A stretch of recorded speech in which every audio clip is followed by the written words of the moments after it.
Magdidinailan po ako. Ito po kanina. Binabaw ko na po ito sa kanin.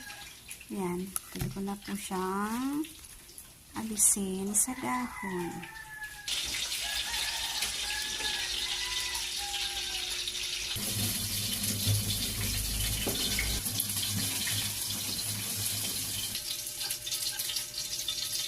Ayan na guys. Pwede na siyang ulam.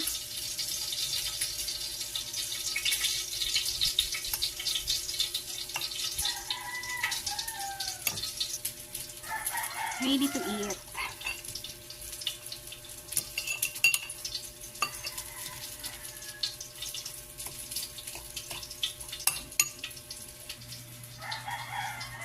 May ukoy din ako na kuhol at milibili.